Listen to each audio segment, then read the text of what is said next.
The battle against the Society of St. Pius VI continues. While tradition remains faithful to its perennial principles within the Church, senseless overtures are multiplying, embracing anyone except those who preserve the perennial liturgy. After the cancellation of the Jubilee pilgrimage and accusations of illicit sacraments, now comes a new attack that makes the contradiction even clearer. Stay until the end, because what emerges concerns not only the fraternity, but the very future of the Catholic faith. The Jubilee had been announced as a year without barriers, a celebration of mercy and welcome for all the children of the Church. But when the faithful, devoted to tradition, dared to show up, the universal promise was suddenly shattered. Their pilgrimage, already planned and included in the official calendar, was removed from the Vatican site in the middle of summer, without any explanation.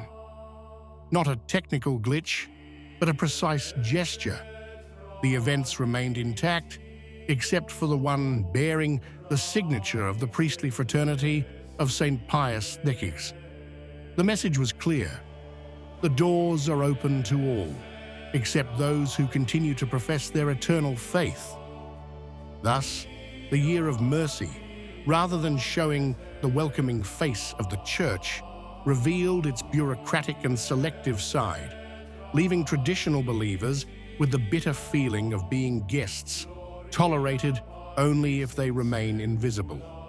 The second blow came on August 15th, when Cardinal Anders Arborelius, Archbishop of Stockholm, chose to raise his voice.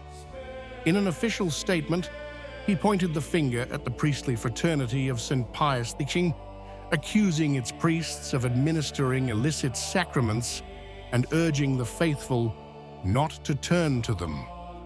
His words fell like a heavy sentence, especially since they came just a few days after the confirmations imparted by Monsignor Bernard Fillet to young Catholics attached to tradition. Confirmations were theologically valid, but were declared scandalous solely because of the hand that conferred them. It was a move that shocked many because it shifted the focus from the grace of the sacrament to the quibble over its legality. Instead of celebrating new generations confirmed in the faith, the Church has offered the image of a hierarchy more concerned with reiterating rules than with safeguarding souls. For the faithful, the signal was clear. The sacraments, which should be a source of unity and certainty, have become a battleground and an instrument of division. The response was not long in coming. On August 22nd, the Priestly Society of St. Pius VI published an open letter signed by Father Carl Stahlen and Father Håkan Lindström, two leading figures in the Northern European apostolate. The tone was not polemical, but firm and well-documented, and above all, accompanied by a memory that many seemed to have forgotten. Since September 2015, Pope Francis had granted the priests of the fraternity the faculty to hear valid and licit confessions, a measure later made permanent in November 2016. In 2017, the possibility of celebrating marriages with the mandate of the diocesan bishop was added, requiring that the Mass be celebrated by a priest of the fraternity. None of these concessions has ever been revoked. To speak today of general illegibility, as Cardinal Arborelius did, effectively means contradicting the Pope's own provisions. The two priests also wanted to recall the support of esteemed bishops, such as Monsignor Athanasius Schneider, who defined it as reductive and legalistic to consider the fraternity as schismatic. This is a point that highlights the disproportion of the situation.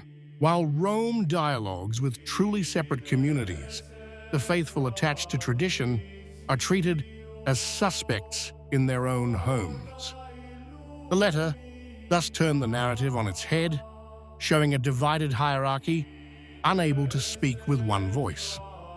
In Poland, the dispute has become even more acute.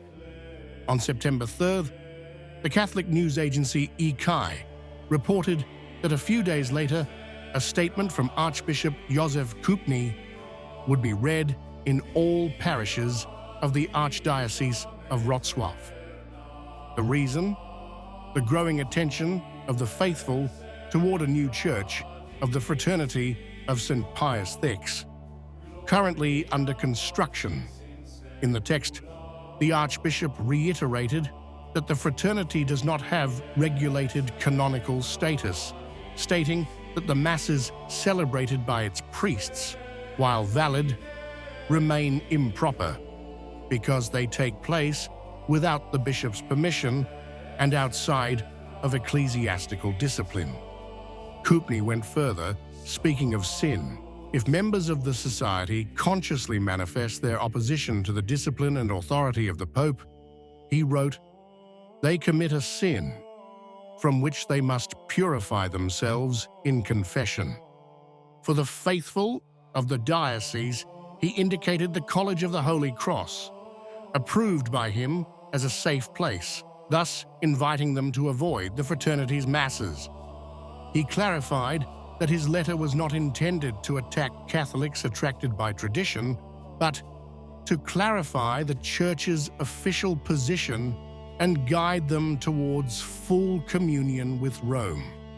Yet, despite these claims, one indisputable fact remains. Pope Francis has granted the priests of the fraternity regular faculties for confession. The tension between the papal line and that of some bishops is therefore becoming increasingly evident, and those who pay the price for these differences are once again the faithful. And it is precisely here that the affair becomes more than a simple exchange of statements. It takes on the contours of an ecclesial drama that weighs on the shoulders of the faithful.